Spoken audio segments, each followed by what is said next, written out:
Studying your body, that's exams for the boy. It's so good.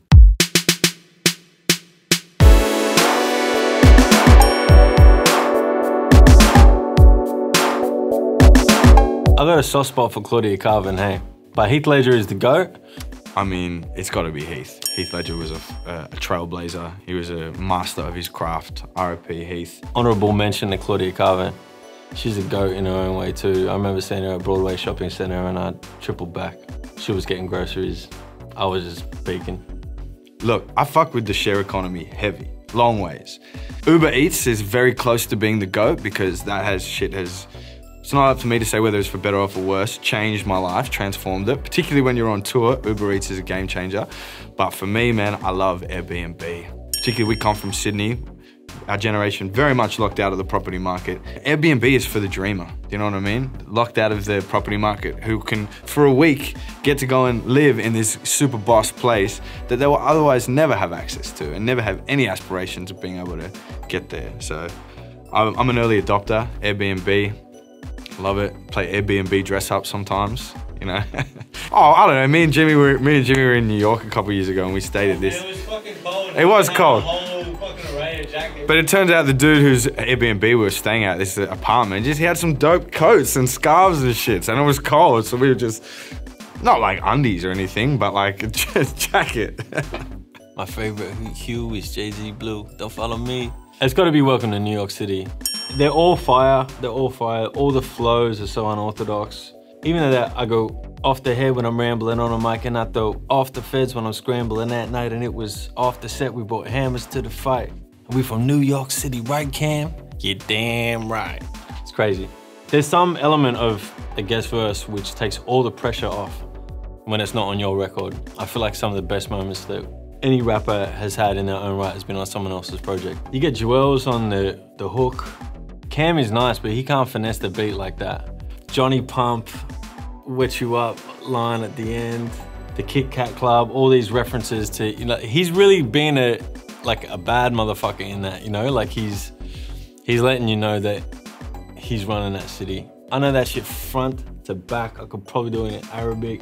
I'm doing it in all sorts of languages and in reverse. It's easy. I love that shit. It's the best. This is some bullshit. I'm just honored to be nominated amongst those true icons. They're all super fly, super flash, but it's got to be Howie. I would go for How, because How is like dipped.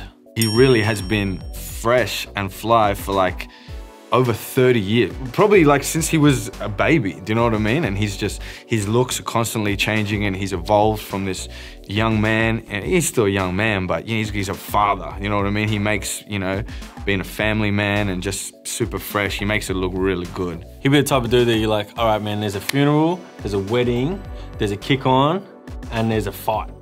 And he'd just be super fresh for all of it, you know what I mean? He'd be like, all right, give me 2 seconds, I'll just duck into this other gear, you know?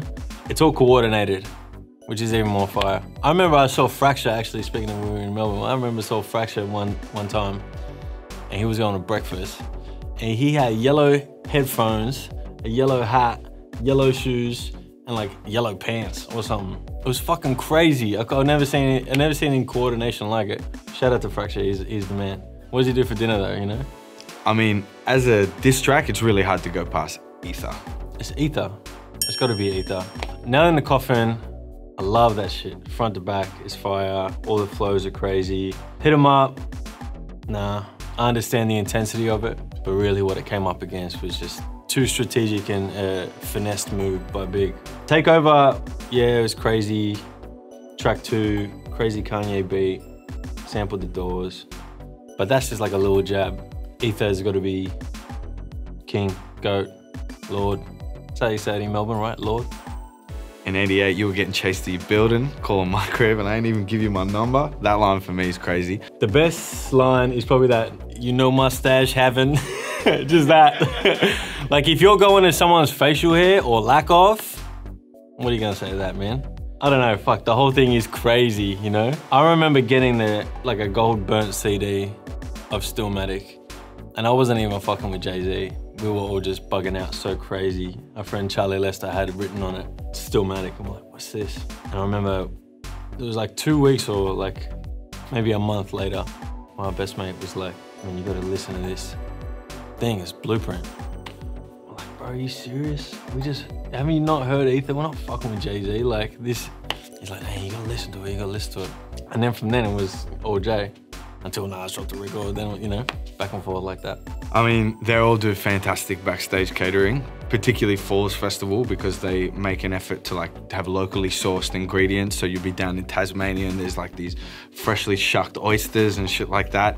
But they can't compete with the grand scale of the Drizzy tour catering, which was just like a buffet of all sorts of food and desserts and a fridge where you just help yourself to connoisseur ice cream, and it would change all the time. There's a massive crew, do you know what I mean? It's a crew of over 100 people building all these fucking, you know, Drake shit.